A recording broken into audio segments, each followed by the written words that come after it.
Hello everyone. अभी तक हम लोगों ने जितना पढ़ा उसके आगे के और न्यूमेरिकल्स करते हैं। अभी लास्ट वीडियो पे आपने न्यूमेरिकल्स देखा। अब ये लास्ट ऑफ क्वेश्चंस करते हैं। 5 और 6 न्यूमेरिकल के आसपास होंगे। उसके बाद फिर हम ट्रांसफार्मर में एंटर हो जाएंगे। अल्टरनेटिंग करंट का एक नया सेगमेंट आएगा, ट्रांसफार्मर।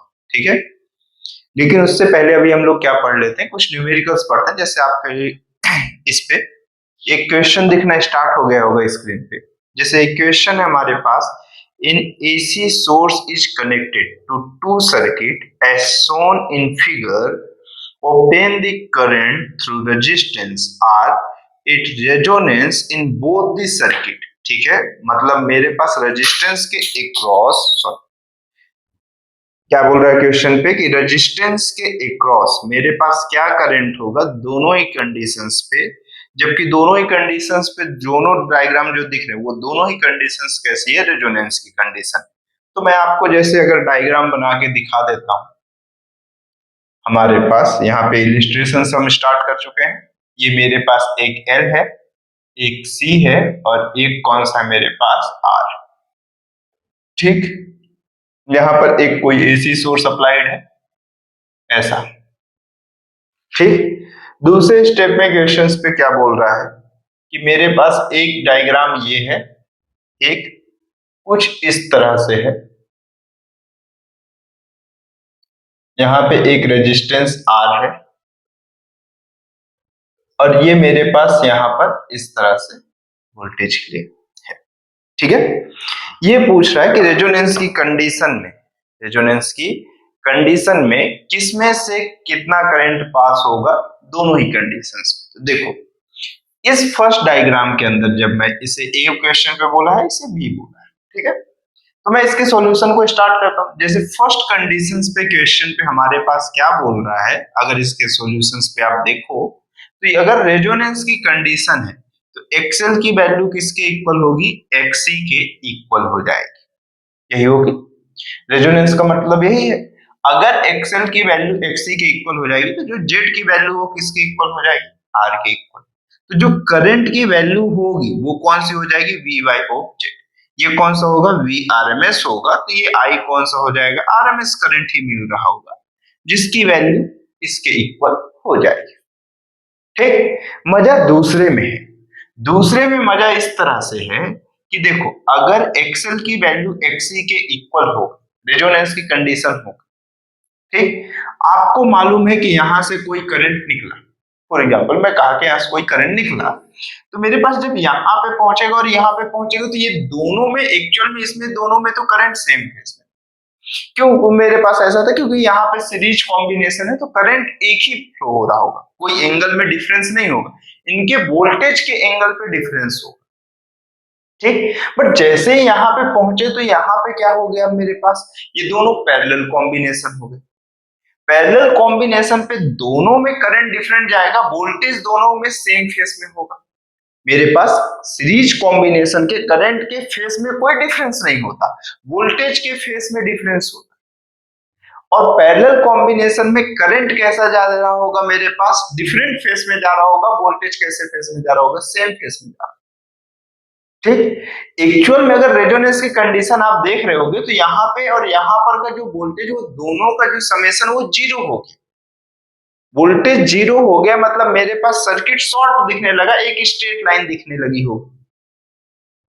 तो यहां पर सीरीज में तो ऐसा हुआ, बट पैरेलल कॉम्बिनेशन पे ऐसा नहीं हो रहा है। पैरेलल कॉम्बिनेशन में क्या हो रहा है कि मेरे पास इसमें करंट और इसके करंट में कुछ फेज डिफरेंस। आपको ये मालूम है कि इसमें करंट 90 डिग्री लैग करेगा जो भी फेस होगा, और इसमें करंट क्या कर जाएगा, 90 डिग्री लीड। तो दोनों के बीच में जो फेज डिफरेंस होगा करंट का वो 180 डिग्री का होगा। मतलब जो IL माइनस ऑफ IC की वैल्यू होगी वो जीरो हो जाएगी। अगर जीरो हो गई तो यहां तक तो कोई करंट ही नहीं पहुंचेगा।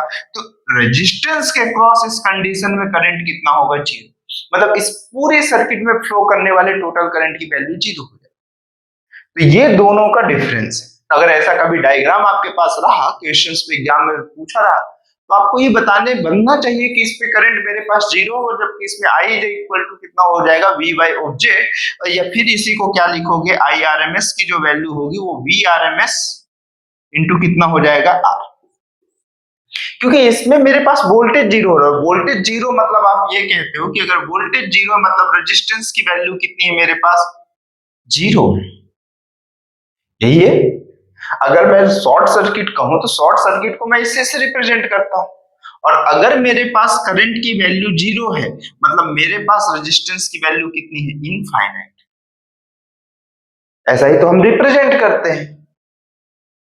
ठीक, तो चलो यहां तक तो हमें ये चीजें क्लियर हुई और यहां तक ये चीजें हमें कैसी हुई प्रॉपर समझ में। ठीक है, आप एक बार देख लो फिर नेक्स्ट क्वेश्चन पे चलेंगे।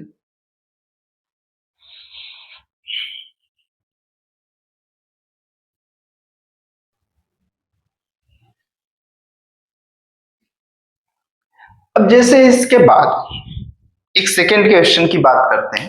मैं इसको रफ कर देता हूं जब तक आप देखना स्टार्ट करो। नेक्स्ट क्वेश्चन आपको दिख रहा होगा, हो सकता है स्क्रीन पे। ठीक,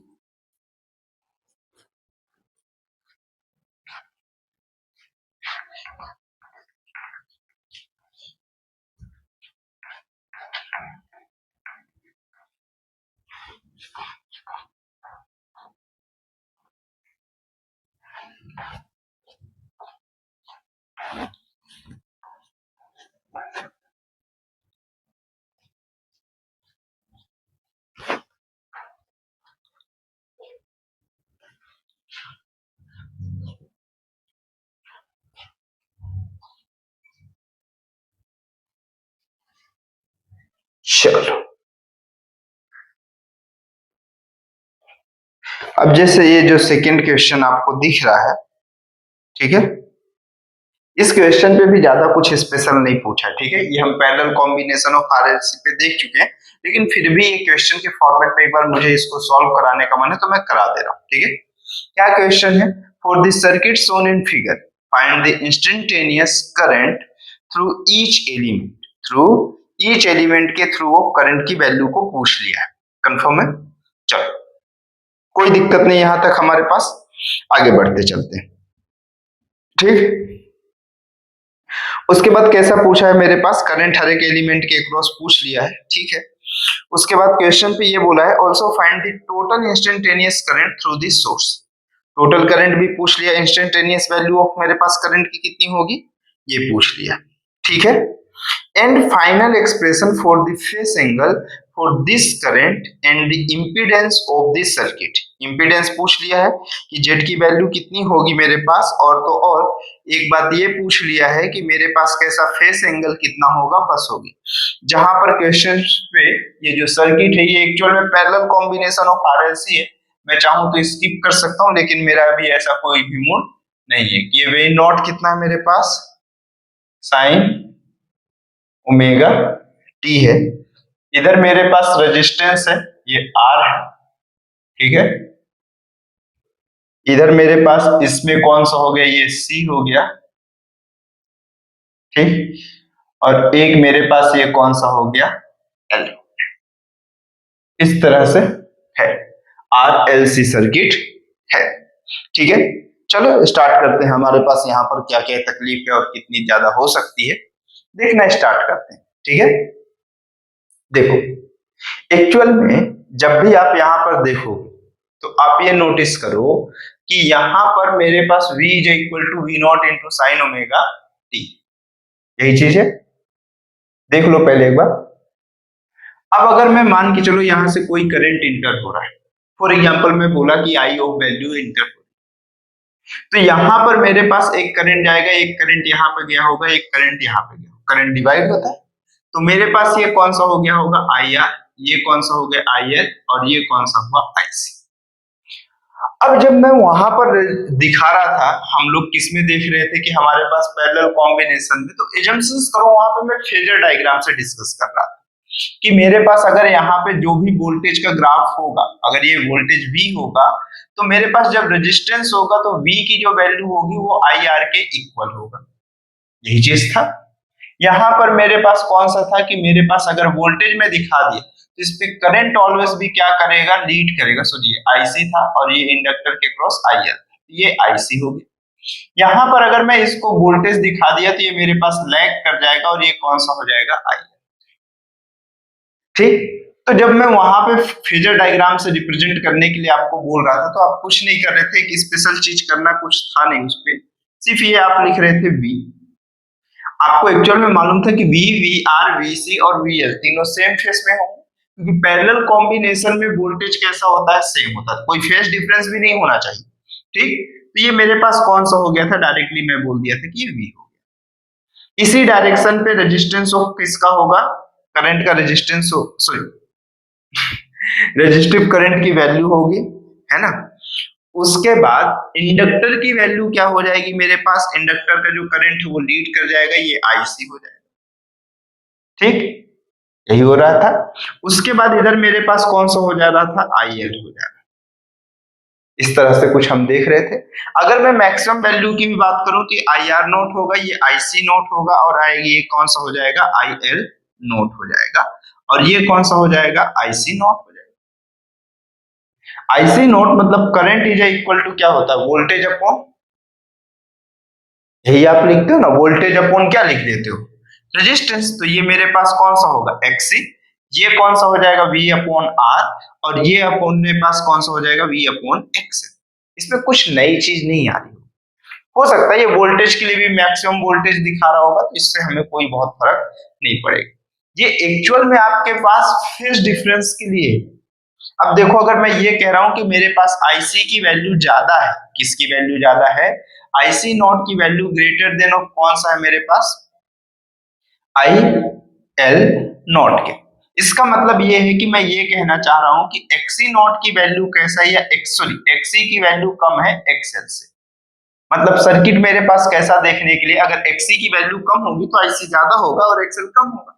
सर्किट इंडक्टिव होना चाहिए पैरेलल कॉम्बिनेशन पे। तो मेरे पास यहाँ पर से एक लाइन ऑफ लेके गया और इस तरह से देखना स्टार्ट किया, तो एक्चुअल में तो आईसी के लिए हो जाएगा मेरे पास, ये दोनों का जब सब्सट्रैक्शन होगा तो ये आईसी नॉट माइनस ऑफ कौन सा हो जाएगा, आईएल नॉट हो जाएगा।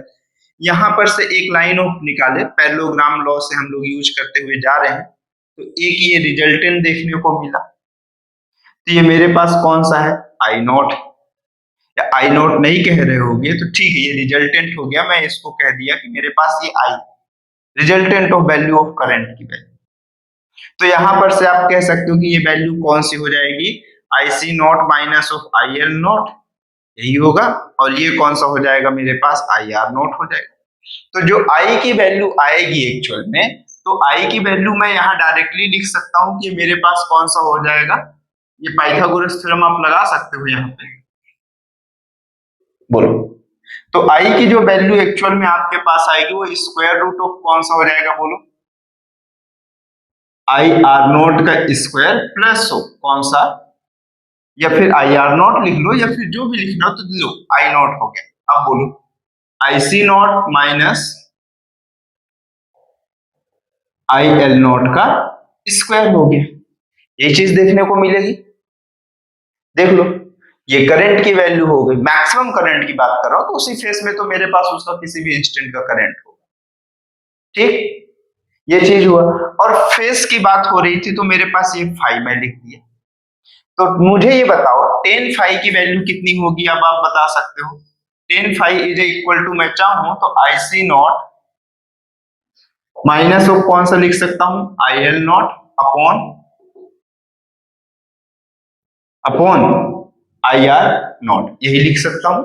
और ज्यादा चाहूं तो मैं इसे टेन फाई की वैल्यू में कितना लिख सकता हूं, मेरे पास बताओ, v upon of XC naught, sorry v not upon XC minus of कौन सा, v not upon XL upon कौन सा हुआ, v naught by of R. ठीक, तो आप ये बताओ टेन फाई की जो वैल्यू होगी वो कितनी हो जाएगी, बोलो, one by XC minus of one by XL और डिनोमिनेटर में वन बाय ऑफ आर, यही होगा। जहां पर से मैं ये कह सकता हूं कि tan phi is equal to R, और इसे मैं क्या लिख सकता हूं कि वन बाय ऑफ एक्सी को कितना लिखोगे, one by of omega C लिख रहे होगे। ठीक है, तो इसको मैं बहुत ज्यादा चेंजेस करने के मूड में नहीं। तो ये हुआ, तो फाई की जो वैल्यू आएगी वो टेन इनवर्स कितना हो जाएगा, आर ब्रैकेट में one by XC minus of one by कौन सा हुआ, एक्स। ऐसा, ये फेज डिफरेंस हो गया, ये करंट हो गया। इंपीडेंस की भी वैल्यू पूछा, अगर आपको नोटिस हो तो इम्पीडेंस की भी वैल्यू पूछा हुआ है। अब आप चाहो तो इम्पीडेंस की वैल्यू फाइंड कर सकते, मैं रिवर्स प्रोसेस स्टार्ट करता हूं यहां पर से, ठीक है। तो आई नोट की वैल्यू, जेड की वैल्यू मुझे चाहिए, आई नोट को मैं कितना लिख सकता हूं बोलो, वी नोट बाय जेड लिख सकता हूं, टोटल इंपीडेंस की वैल्यू हो जाएगी, ठीक। इज इक्वल टू मेरे पास ये कौन सा हो जाएगा, वी नॉट का स्क्वायर अपॉन ऑफ आर का स्क्वायर प्लस हो, अगले स्टेप में कितना लिखोगे, V naught upon XC minus of V naught upon XL, और ये कंप्लीट का स्क्वायर होगा। तो आप ये देखो यहां से V naught square common, V naught common लोगे, ये पूरे से वी नॉट स्क्वायर कॉमन लेके स्क्वायर रूट से जब बाहर आओगे आप, तो आपके पास कितना बचेगा, वी नॉट। तो 1 by Z is equal to square root of कौन सा हुआ, 1 by R square plus of 1 by XL minus of 1 by कौन सा हुआ, एक्सी का स्क्वायर। ये आपके पास किसकी वैल्यू हो गई, 1 बाय जेड की वैल्यू। किसकी वैल्यू हो गई, 1 बाय जेड की वैल्यू हो गई। ये इंपीडेंस है, इसी को 1 बाय जेड को ही आप एडमिटेंस भी कहते हो। क्या बोलते हो, एडमिटेंस बोलते हो। मैं इसको आपको पहले ही रिप्रेजेंट कर चुका हूं कि इसको आप वाई से भी रिप्रेजेंट कर, याद आया कुछ कुछ, ठीक। कोई दिक्कत नहीं, यहां तक मुझे कभी कोई तकलीफ ही नहीं थी। मुझे तकलीफ एक्चुअल में इन पार्ट से आना स्टार्ट, मुझे एक्चुअल में यही से आना स्टार्ट हुआ पार्ट। अब क्या बोल दिया क्वेश्चन, यहां तक तो रिवर्स प्रोसेस में हम मैक्सिमम फाइंड कर चुके हैं, लेकिन जो क्वेश्चन पे बोला है कि हर एक के क्रॉस करंट की वैल्यू बताना, आई आर की वैल्यू बताना है, आई एल की वैल्यू बताना है, और आईसी की भी वैल्यू बतानी, कैसे बताओ। देखो आपको सिर्फ क्वेश्चन पे वोल्टेज गिवन है, तो अब आप समझो कि आप डायरेक्टली कितना लिख सकते हो कि I is equal to V by कितना हो गया, आर। v की वैल्यू आपके पास यहां पर गिवन है, तो आप कितना लिखोगे बोलो, v not sine omega T upon of R लिखोगे, तो जहां से आप लिख सकते हो कि I naught sine omega T हो गया डायरेक्टली। ये किसके क्रॉस है मेरे पास, रेजिस्टेंस के क्रॉस, या फिर मैं इसे कह सकता हूं कि आई आर की वैल्यू, ठीक। बट इसके बाद ही तो क्वेश्चन पे मजा स्टार्ट हुआ है। अगर आप अच्छे से देखो तो आप क्या लिखते हो कि v is equal to L D I by D T. आपको अगर याद हो तो वोल्टेज अक्रॉस इंडक्टर कितना होता है, v is equal to L D I by of क्या लिखते हो, डी टी। ये लिखते हो, यही लिखते हो, या फिर अच्छा हटाओ, मैं इसको और हटा देता हूं, मैं इसको ज्यादा फोकस नहीं कर रहा हूं। अच्छा ये बताओ कितना लिखते हो बोलो, Q is equal to C into V लिखते हो। Changing of charge with respect to time को ही आप क्या बोलते हो, I इज इक्वल टू, अगर मैं इसे डिफरेंशिएट किया, फॉर एग्जांपल मैं ये कह रहा हूं कि इसे मैं अगर डिफरेंशिएट कर दिया तो मेरे पास इधर से भी तो यही होगा, D by of D T और सी भी। आपको मालूम है कि किसी भी अल्टरनेटिव ऑफ के लिए मेरे पास अल्टरनेटिंग करंट में सी की वैल्यू तो सेम होगी, बट वी तो हर टाइम पे क्या करता रहेगा, वेरी करता रहेगा। और D Q by of D T changing of charge with respect to time को ही आप करंट बोल रहे हो, बट ये करंट किसका बोलेगा, कैपेसिटर का। ये मेरे पास कौन सा हुआ, सी, और D by of D T मतलब D by of D T, और v की वैल्यू आप जैसे पुट करोगे ये v not sine omega T हो गया। तो अगर आपको अच्छे से दिखना स्टार्ट हुआ हो तो आप लिख सकते हो कि मेरे पास c v नॉट और ये साइन का जो डिफरेंशिएशन होगा वो कौन सा हो जाएगा, cos, और अंदर के फंक्शंस का जब कर रहे होगे तो ये ओमेगा यही आएगा।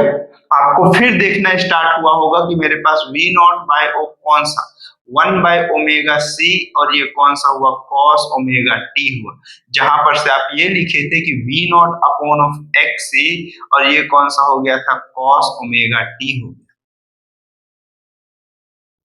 ये आप सब पहले करके बैठे हुए, आप ये सब पहले करके बैठे हुए हो। ये आपको ये रिप्रेजेंट करने का तरीका है कि यहाँ पे करंट क्या कर रहा है, लीड कर रहा है। अगले स्टेप पे आप लिखोगे कि sign omega T plus pi by two, आप ये नहीं लिख दे सकते इसमें कि sine pi by 2 minus omega T, क्योंकि आपके पास अगर ये फंक्शन साइन में दिया था इनिशियल पे, तो आपका टारगेट क्या होता है कि आप इसे भी साइन में कन्वर्ट करो। ये साइन में है, ये कॉस में, तो आपका टारगेट है कि दोनों कन्वर्ट करना है। फर्स्ट क्वाड्रेंट लोगे तो आप देखो यहाँ ओमेगा पॉजिटिव में और यहाँ ओमेगा निगेटिव में कैंसिल आउट हो जाएगा। जैसे ही प्लस लोगे सेकेंड क्वाड्रेंट में आंसर करेक्ट हो जाएगा। ठीक, ये याद है? बस हो गया, आपका काम हो गया यहाँ पर से। ये कौन सा हो गया? ये आईसी की वैल्यू हो गई। ये किसकी वैल्यू हो गई? आई आर की वैल्यू हो गई। एक लास्ट वैल्यू मेरे पास बच गई, मैं इधर यूज कर लेता हूँ स्पेस। ठीक, ये लास्ट वैल्यू मुझे किसके लिए है? आई एल के लिए। आपको मालूम है कि V is equal to L D I by of क्या होता है? डी टी होता है। अगर आपको डी आई की वैल्यू चाहिए तो ये V लिखोगे और डिनोमिनेटर में L और इंटीग्रेशन ऑफ इससे t के रिस्पेक्ट में जब इंटीग्रेट करोगे तो ये सेम हो जाएगा, होगा। अब आप देखो यहाँ पर से कितना हो जाएगा, ये I की वैल्यू को I लिखोगे, L कांस्टेंट होगा, इंटीग्रेशन ऑफ V, V की वैल्यू ही तो वेरी कर रही है टाइम पे, V not sine omega t into कितना हुआ dt, और जब इसकी वैल्यू, ये इंडक्टर करंट की वैल्यू है, तो IL की जो वैल्यू होगी वो V नॉट, ये जो इंटीग्रेशन जब करोगे तो ओमेगा जो है ये कहाँ पे आएगा? डिवीजन में आएगा ओमेगा L, और साइन का इंटीग्रेशन जो आएगा वो माइनस कॉस ओमेगा t आएगा। अब देखो, अगर आप अच्छे से देखोगे तो इंडक्टर करंट और कैपेसिटर करंट एक दूसरे से कैसे हैं? लैग कर रहे हैं। आप इसी को आगे चल के कितना कहते थे? Minus V naught upon of XL into cos omega T. और अगर इसी को आप एडजस्ट करना चाहते हो तो अब इस पे sign omega T minus pi by 2 लिख सकते। एक्चुअल में साइन ओमेगा टी ये सेकेंड क्वाड्रेंट में नहीं, ये फर्स्ट क्वाड्रेंट का है। देखो इस पे लिखो, अगर आप इस पे sine pi by 2 minus theta लिखो, साइन 90 माइनस थीटा लिखोगे तो इसको जैसे ही अंदर लेके जाओगे तो ओमेगा टी माइनस क्या हो जाएगा? ओमेगा टी माइनस 90 हो जाएगा। ये आई एल है। इस तरह से आप देख सकते हो। ये आप देखियो इनिशियल फेज पे ही देखे थे जब हम लोग इंडिविजुअल सभी की स्टडी कर रहे थे। बस मैं इसको रिवर्स प्रोसेस पे लेके आ गया तो आपको ये देखने में कुछ नया लगा। और देखो हमेशा क्वेश्चन पे ही सॉल्यूशन होता है। मैं खुद रिवर्स प्रोसेस चला, देखो फेजर डायग्राम मालूम, मैं पहले आपको ये दिखाया, फिर ये दिखाया, यहां से यहां पहुंचा, और फिर ये रिवर्स प्रोसेस स्टार्ट। तो आपको घबराना नहीं है कि कौन सी चीज है और कौन सी चीज नहीं है, ये सब आपके आंसर्स पे आएगा, इजीली आता है। बहुत हार्ड नहीं है या बहुत डिफिकल्ट नहीं, चीजें बस आपके मेहनत पे डिपेंड कर रही है। जितना लॉजिकली स्ट्रांग होगे उतना इजीली क्वेश्चन सॉल्व होंगे। 4-5 चीजें एक ही क्वेश्चन में पूछी थी। ठीक है, एक बार आप देखो।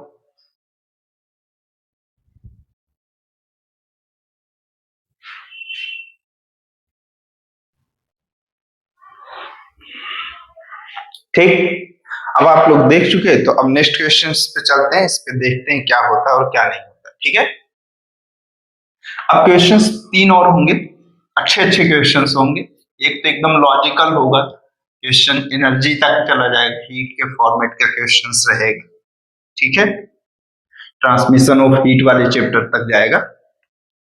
आप बस देखते चलो, मैं धीरे धीरे आपके कॉन्सेप्ट बिल्ड करते चलता हूँ।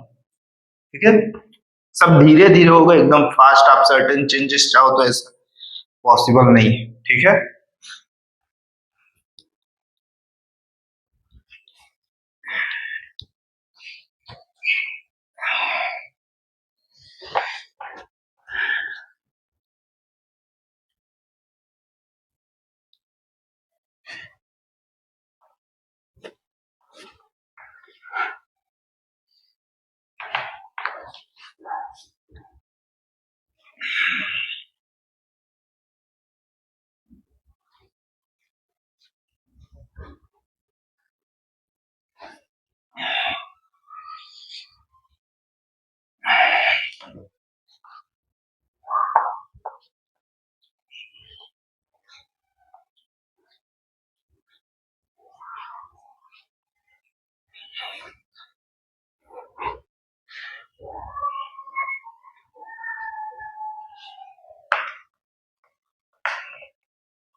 चलो देखते हैं नेक्स्ट क्वेश्चन।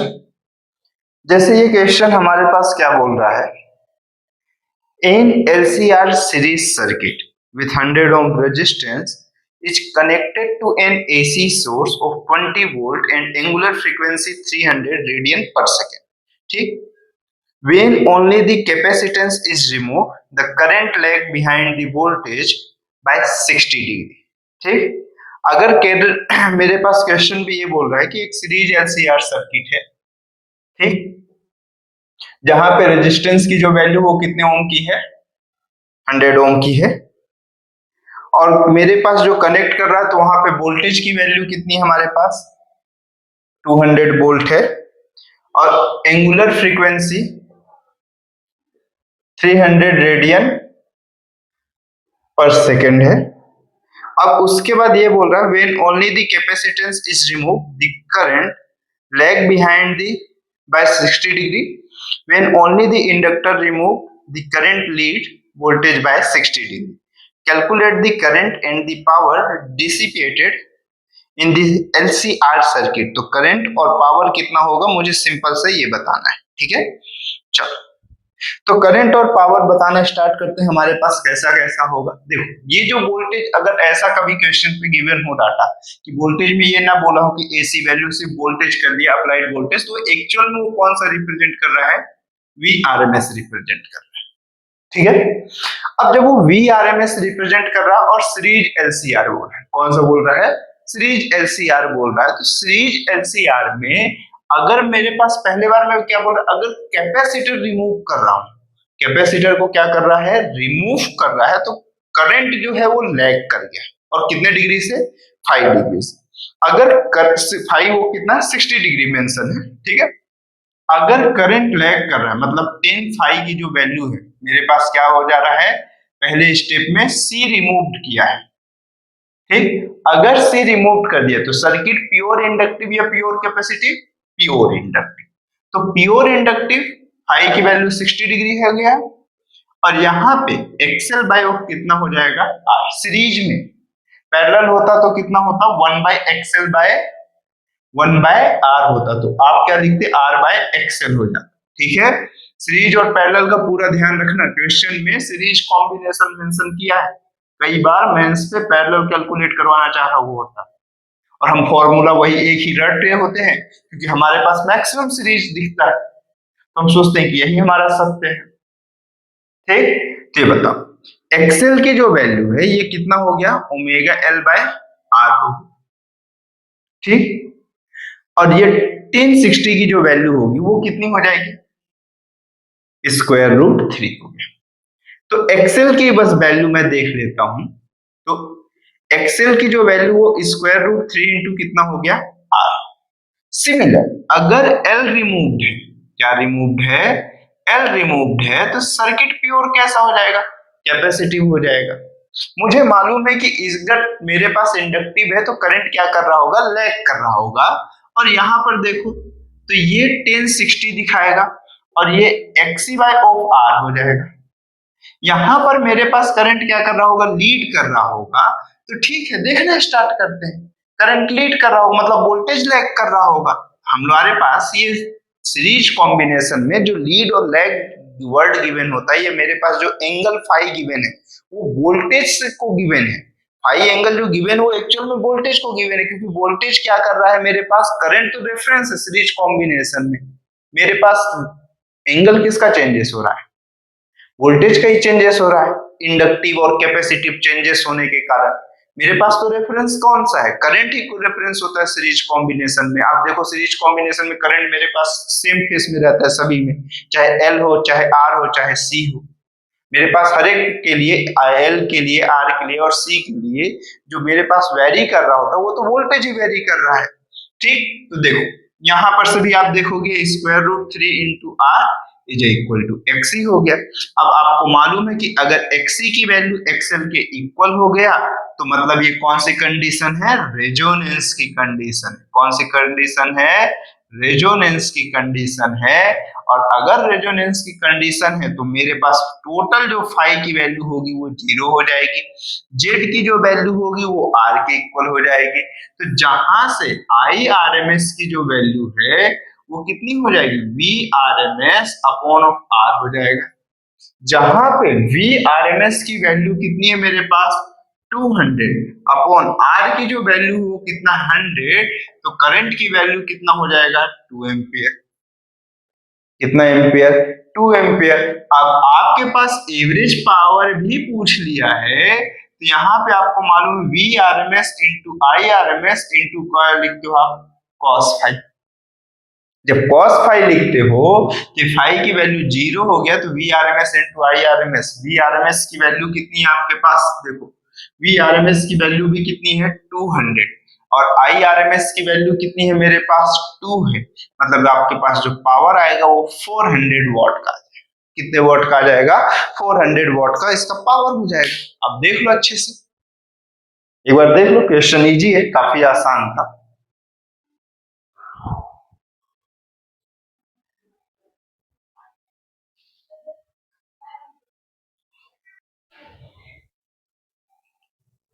चलो इसके बाद आप ये देख चुके, तो नेक्स्ट क्वेश्चन पे चलते हम लोग, ठीक।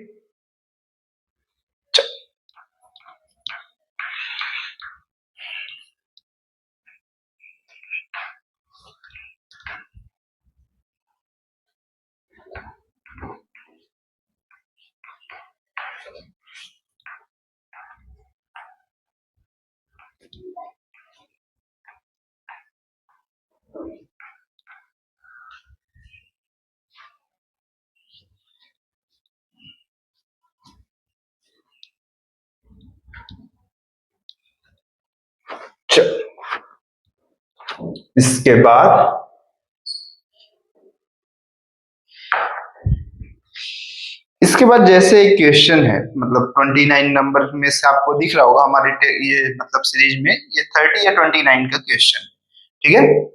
देखो ये क्वेश्चन क्या बोल रहा है, a 750 hertz 20 volt source is connected to a resistance of 100 Om.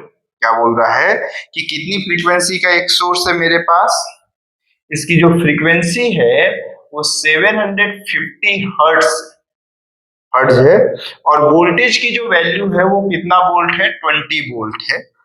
Source is connected to a resistance of 100 ohm. Resistance की जो वैल्यू गिवन है वो कितने ओम की गिवन है 100 ओम की है।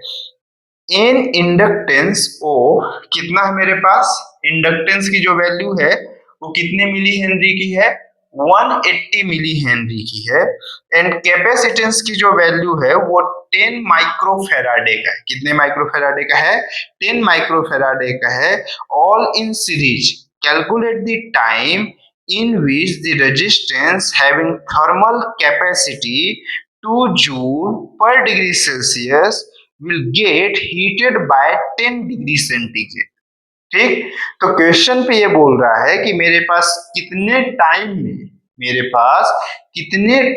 में एक रेजिस्टेंस जिसकी थर्मल कैपेसिटी ऑफ मेरे पास गिवन है, ये हीट कैपेसिटी जो गिवन है वायर की वो 2 जूल पर डिग्री सेल्सियस है। कितना जूल है 2 जूल पर डिग्री सेल्सियस है, और जो कि हीट कितना प्रोड्यूस कर दे 10 डिग्री सेल्सियस का। कितने डिग्री सेल्सियस का 10 डिग्री सेल्सियस की हीट को प्रोड्यूस कर दे। ठीक है, तो देखो अब क्वेश्चन में टाइम पूछ लिया है। अब टाइम तो पूछ लिया, वहां तक भी हमें कोई समस्या नहीं थी। देखो फ्रीक्वेंसी गिवन है और ये दुनिया भर की चीजें गिवन। अब हीट के लिए पूछा है कि कितने टाइम तक में 10 डिग्री सेल्सियस प्रोड्यूस करे। टेम्परेचर गिवन कर दिया कि 10 डिग्री सेंटीग्रेड टेम्परेचर में changes gate heated bye 10 degree centigrade, तो उसके टेम्परेचर में जो चेंजेस हो रहा है वो 10 डिग्री सेंटीग्रेड का होगा। बहुत बेहतरीन क्वेश्चन है, बस आप समझने की कोशिश करना, अगर थोड़ा सा लॉजिक क्लिक हो गया ना तो इजीली हो जाएगा। देखो चाहे कुछ भी हो, अगर मुझे हीट चाहिए तो एक इलेक्ट्रिक सर्किट में मुझे हीट के लिए एटलीस्ट इसी बात पे डिपेंड होना होता है कि मुझे जो हीट होगा वो पावर इनटू टाइम का क्या होगा मल्टीप्लिकेशन। इसके सिवा और कोई ऑप्शंस नहीं होता। तो एक एसी सर्किट में जो ये पावर आएगा, ये कौन सा पावर आएगा, एवरेज पावर आएगा। मुझे अगर ये H मिल गया तो मैं P एवरेज की वैल्यू तो यहां से कैलकुलेट कर सकता हूं, क्योंकि मुझे P एवरेज के लिए क्या चाहिए, मुझे Vrms into Irms into five चाहिए। तो मैं 5 पे फोकस करने से बेटर है कि मेरे पास यहाँ पर क्या फाइंड कर लूं, जेड फाइंड। तो जेड की जो वैल्यू होगी वो कितनी होगी, R square plus of XL का स्क्वायर माइनस ऑफ एक्ससी का स्क्वायर। ठीक, तो जहां पे आर की वैल्यू तो मुझे गिवन है कि 100 का क्या है मेरे पास स्क्वायर है, बहुत बढ़िया गिवन है भाई। एक्सएल की जो वैल्यू होती है वो ओमेगा इंटू कितना होता है, एल होता है। मतलब मेरे पास कितना हो गया, ये एफ है फ्रीक्वेंसी में, तो मैं इसे ओमेगा की वैल्यू कितना लिख सकता हूँ, 2 पाई इंटू एफ लिख सकता हूँ। ये 2 पाई एफ की वैल्यू कितना हो गया मेरे पास 750। तो मैं इसे कितना लिख सकता हूँ, 75 इंटू 2 कितना हो जाएगा 150।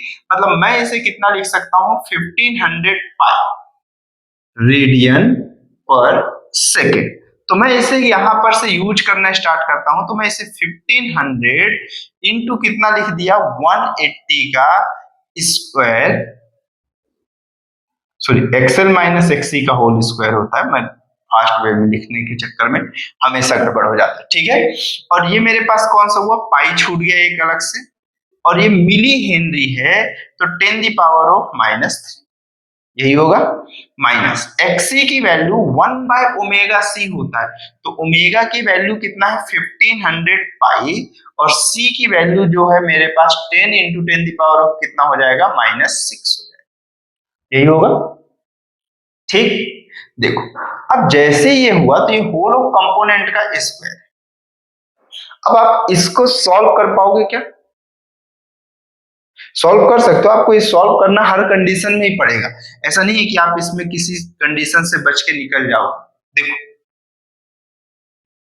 देखो ये कितना हो जाएगा 1 2, और ये कितना, एक और चला जाएगा, देखो 1 2 और ये 3, ये तो इसको कैंसिल आउट कर देगा, ये 1 2 और एक 3 ये रहेंगे, ये 3 कैंसिल करेगा तो ये 3 बचेगा, तो इसे मैं 100 की पावर में 2 प्लस कितना लिखूंगा 15 पाई इंटू कितना 18 माइनस ऑफ कितना हो जाएगा, ये मेरे पास 15 पाई, और ये कितना हो जाएगा 15 पाई, और ये 10 दी पावर ऑफ +3 का होल स्क्वायर, ये चीज होगी।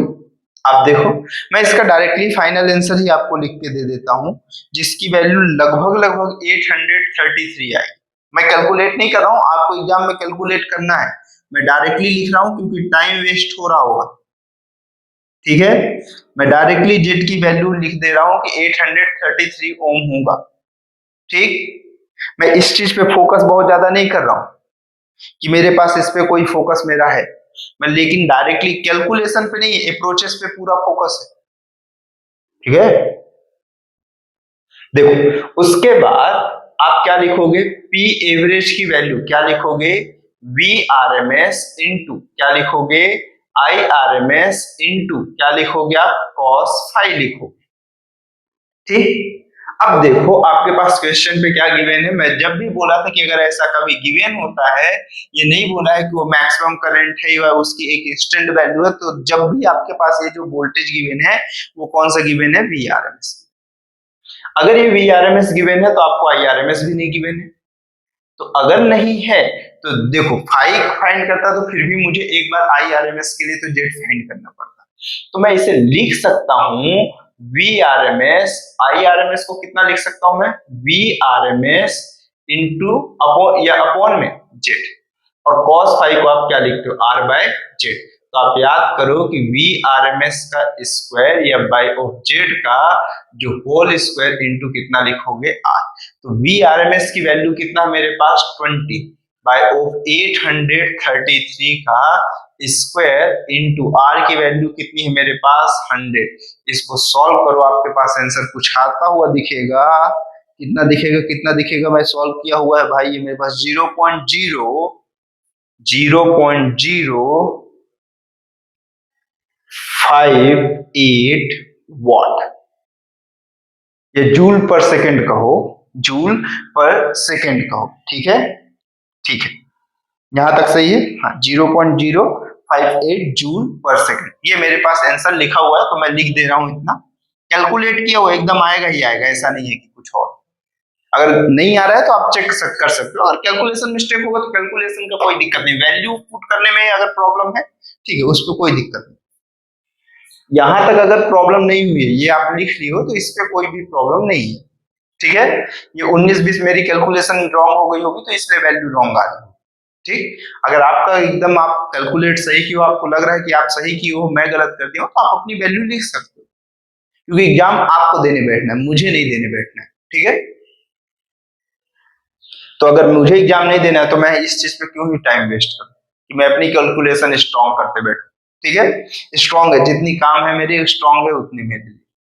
ठीक, चलो आगे बढ़ते हैं। अब जैसे ये हुआ पी एवरेज, तो अब आप समझते हो कि हीट की जो वैल्यू है एक्चुअल में वो कितनी है मेरे पास, पी एवरेज इंटू कितना होगा, टी होगा। यही तो हीट भी होता है। आपके पास क्वेश्चन पे कहीं पर तो एनर्जी गिवन था, आपके पास एक वैल्यू गिवन थी जिसकी वैल्यू क्या थी, थर्मल कैपेसिटी।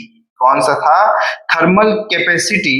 और ये बोल रहा था कि थर्मल कैपेसिटी, आपको देखो क्वेश्चन पे डेल्टी की जो वैल्यू गिवन है वो 10 डिग्री सेंटीग्रेड है, और थर्मल कैपेसिटी या हीट ऑफ थर्मल कैपेसिटी को ही आप m इंटू सी कहते हो, या वाटर इक्विवेलेंट की जो कंडीशन है ये क्वेश्चन में गिवन है 2 जूल। ये भी आपके पास किस में आया, जूल में आया, और ये जूल में है।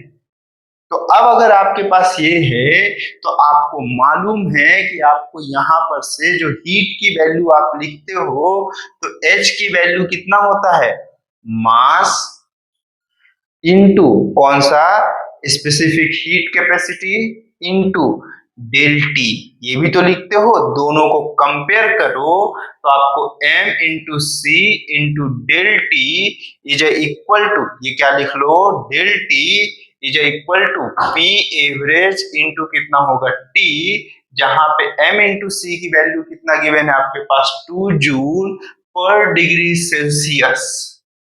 ठीक, तो ये कितना है 2, और डेल टी की वैल्यू कितना है 10, और पी एवरेज की वैल्यू 0.058 इंटू टी। तो जहां से ये टी की वैल्यू कितना आ जाएगा, 20 ऑफ 0.58 कितना आएगा, 345 सेकेंड के आसपास आएगा। ठीक, देख लो एक बार, देख लो आंसर लगभग लगभग सही है ना। मैं एक आंसर डायरेक्टली वो पुट कर दिया हूं वैल्यू, मैं इस पे क्यों फोकस करें। आप देख लो एक बार,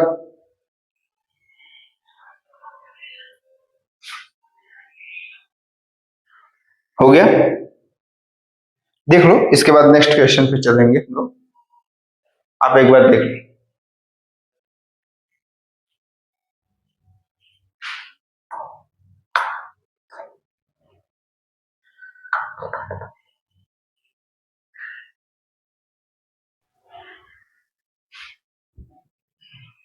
चलो फिर नेक्स्ट क्वेश्चन पे हम चलते हैं। आपको स्क्रीन पे दिखना स्टार्ट हो जाए तो मेरे रफ करते तक में आप उसे ट्राई कर।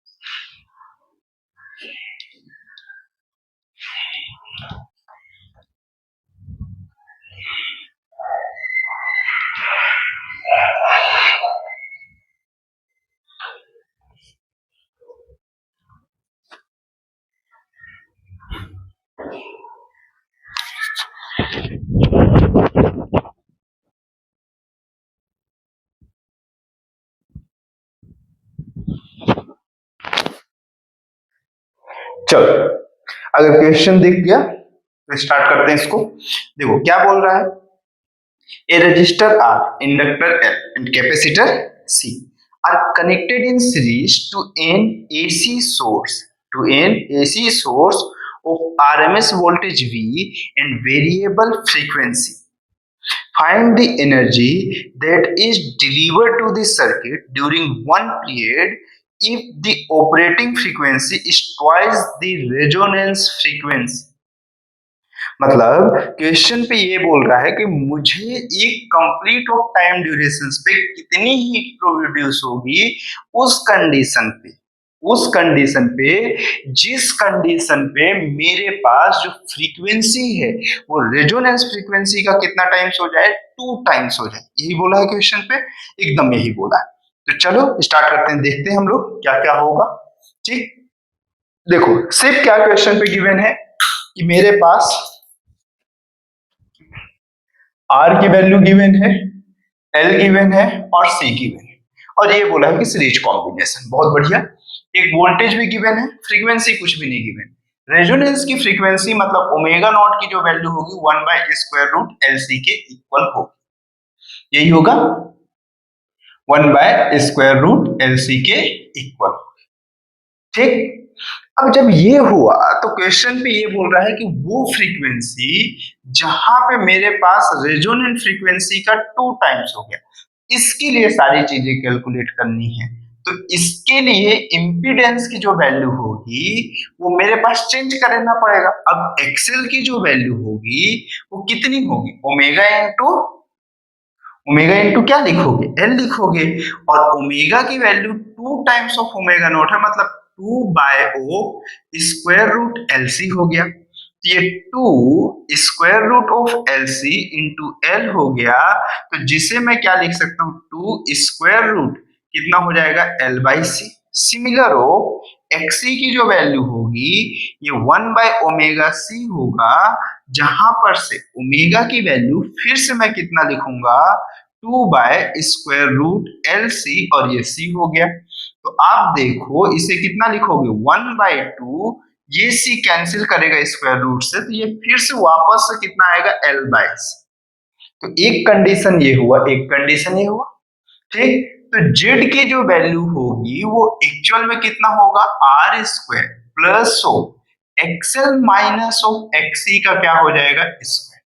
ठीक, एक्सएल माइनस एक्सी का स्क्वायर, जहां से जेड की जो वैल्यू होगी आर का जो स्क्वायर है वो मेरे पास कितना हो जाएगा, आर स्क्वायर ही प्लस एक्सएल, एक्सएल की जो वैल्यू है वो कितना हो जाएगा, 2 square root L by of C minus XC की जो वैल्यू है 1 by 2 square root L by of C का स्क्वायर, जहां से जेड की वैल्यू के लिए आप कितना लिखोगे, देखो ये कितना हो जाएगा, आर स्क्वायर प्लस हो स्क्वायर रूट एलसी को, आप स्क्वायर को जब बाहर लोगे तो ये आपके पास लास्ट स्टेप पे जो बचेगा वो स्क्वायर रूट एलसी हो जाएगा, और ये 4 माइनस 1 मतलब 5 बाई 2 का होल स्क्वायर। यही होगा, 2 टू जा 4 माइनस 1, सॉरी 2 टू जा 4 माइनस 1 कितना हो जाएगा, 3 बाई 2 का होल स्क्वायर। ठीक है, उसके बाद आपको क्या पूछा है, हीट प्रोड्यूस करना, एक कंप्लीट साइकिल, एक कंप्लीट साइकिल में। तो उससे पहले तो पी एवरेज की जो वैल्यू होगी वो कितनी होगी, V R M S into I R M S into कितना लिखोगे आप, कॉस फाई लिखोगे। जब आपको कोई वैल्यू नहीं मालूम, सिर्फ v के फॉर्मेट में आंसर मालूम है और z और r के फॉर्मेट में, तो जब आप इसे आई आर एम एस को जैसे लास्ट क्वेश्चन में कन्वर्ट किए हो उस फॉर्मेट में से अगर आप आई आर एम एस को V R M S upon Z लिख देते हो और ये कॉस फाई को आर बाई जेड लिख देते हो, तो ये पूरा फॉर्मेट कन्वर्ट होके ऐसा ही आता है। जस्ट इससे पहले क्वेश्चन में मैं ये बताया, ठीक है। तो ये मेरे पास कौन सा है, पी एवरेज है। ठीक, तो पी एवरेज की जो वैल्यू होगी वो कितनी होगी, वी आर एम एस, मतलब वी आर एम एस की वैल्यू क्वेश्चन पे तो वी ही मेंशन, कोई दिक्कत नहीं है। जेड की वैल्यू का स्क्वायर हो जाएगा तो वी स्क्वायर, और जेड का जो स्क्वायर होगा तो मेरे पास सिर्फ कितना बचेगा, आर स्क्वायर प्लस हो कितना हो जाएगा, ये मेरे पास ये स्क्वायर रूट कैंसिल आउट हो जाएगा, बाकी सब तो रहेगा एलसी, और ये मेरे पास सॉरी स्क्वायर रूट एलसी हो जाएगा।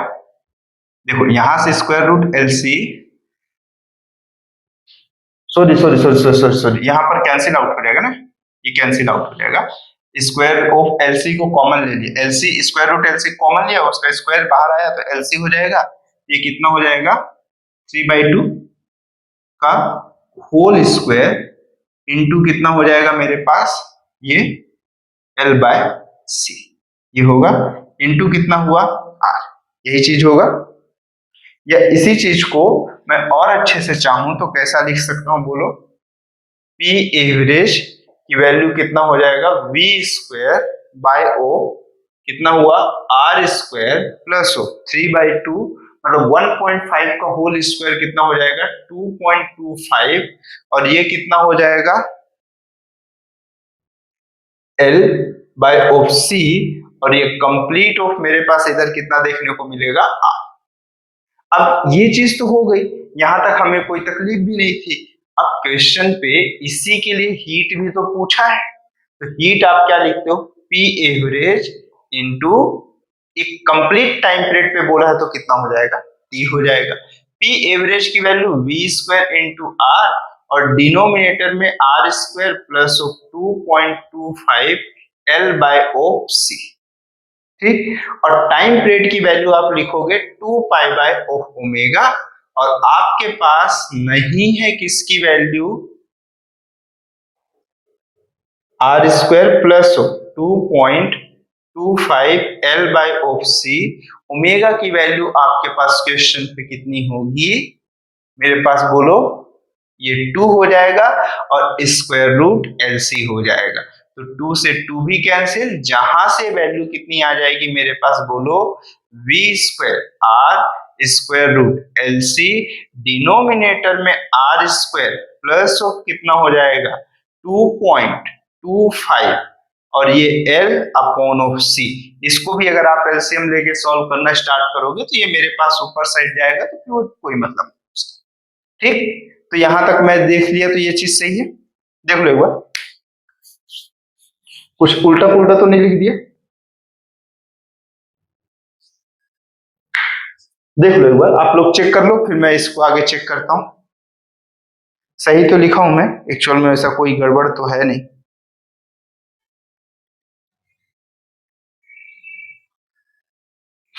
देख लो, ठीक, चलो एक बार आप इसको देख लो, ये करेक्ट है, बस इसके सिंप्लीफिकेशन के वेरिएंट में बस चेंजेस हो, ठीक है। चलो यहां तक के लिए बस आज की सेवा यहीं तक के लिए। देखो नेक्स्ट पार्ट में हम ट्रांसफॉर्मर देखेंगे, वो एक अलग सेपरेट पार्ट रहेगा कंप्लीटली, लेकिन यहाँ तक पहले आप क्वेश्चन प्रैक्टिस करो, यहाँ तक जितना ज्यादा आप अपने आप को प्रैक्टिस करोगे उतना बढ़िया है। यहाँ से क्वेश्चन हर साल, चाहे जेई मेंस की बात की जाए, चाहे जेई एडवांस की बात की जाए, या चाहे नीट की बात की जाए, सबसे ज्यादा पॉसिबिलिटीज है कि आएगा ही आएगा हर साल, 99% चांसेस होता है कि इसके अंदर से एक क्वेश्चन रहेगा ही रहेगा, ठीक। हाँ, अब किसी साल अगर आपकी किस्मत बहुत ही बेकार है तो फिर अलग बात है कि ना आए, ठीक है, लेकिन नहीं तो मैक्सिमम चांसेस होता है, और इजी चैप्टर है, इजी कन्वीनियंस है, तो आपको ये समझ में आएगा। देखो आप इसको आराम से सॉल्व करने की कोशिश करो, ठीक है, चलो, ठीक।